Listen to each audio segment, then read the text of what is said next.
And getting into a boat, he crossed over and came to his own city. And behold, some people brought to him a paralytic lying on a bed. And when Jesus saw their faith, he said to the paralytic, "Take heart, my son, your sins are forgiven." And behold, some of the scribes said to themselves, "This man is blaspheming."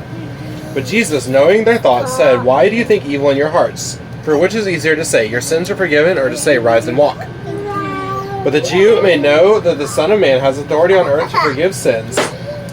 He then said to the paralytic, "Rise, pick up your bed, and go home." And he rose and went home. And when the crowd saw it, they were afraid, and they glorified God, who had given such authority to men. As Jesus passed on from there, he saw a man called Matthew sitting at a tax booth. And he said to him, "Follow me." And he rose and followed him. And as Jesus reclined at table in the house, behold, many tax collectors and sinners came and were reclining with Jesus and his disciples. And when the Pharisees saw this, they said to his disciples, "Why does your teacher eat with tax collectors and sinners?" But when he heard it, he said, "Those who are well have no need of a physician, but those who are sick. Go and learn what this means. I desire mercy and not sacrifice, for I came not to call the righteous, but sinners." Then the disciples of John came to him, saying, "Why do we and the Pharisees fast, but your disciples do not fast?" And Jesus said to them, "Can the wedding guests mourn as long as the bridegroom is with them? The days will come when the bridegroom is taken away from them, and then they will fast. No one puts a piece of unshrunk cloth on an old garment, for the patch tears away from the garment, and a worse tear is made.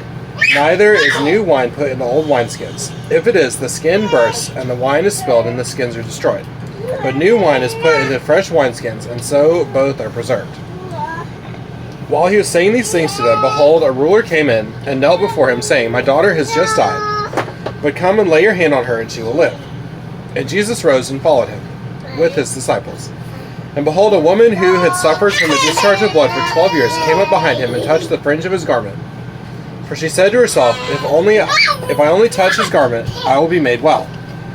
Jesus turned and seeing her said, "Take heart, daughter, your faith has made you well."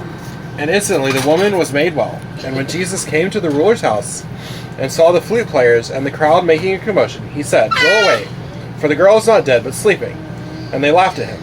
But when the crowd had been put outside, he went in and took her by the hand, and the girl arose. And the report of this went through all that district. And as Jesus passed on from there, 2 blind men followed him, crying aloud, "Have mercy on us, Son of David." When he entered the house, the blind men came to him, and Jesus said to them, "Do you believe that I am able to do this?" They said to him, "Yes, Lord." Then he touched their eyes, saying, "According to your faith, be it done to you." And their eyes were opened, and Jesus sternly warned them, "See that no one knows about it." But they went away and spread his fame throughout all the district. As they were going away, behold, a demon-oppressed man who was mute was brought to him. And when the demon had been cast out, the mute man spoke, and the crowds marveled, saying, "Never was anything like this seen in Israel." But the Pharisees said, "He casts out demons by the prince of demons." And Jesus went throughout all the cities and villages, teaching in their synagogues and proclaiming the gospel of the kingdom, and healing every disease and every affliction. When he saw the crowds, he had compassion for them, because they were harassed and helpless, like sheep without a shepherd. Then he said to his disciples, "The harvest is plentiful, but the laborers are few. Therefore pray earnestly to the Lord of the harvest to send out laborers into his harvest." This is the word of the Lord. Thanks be to God.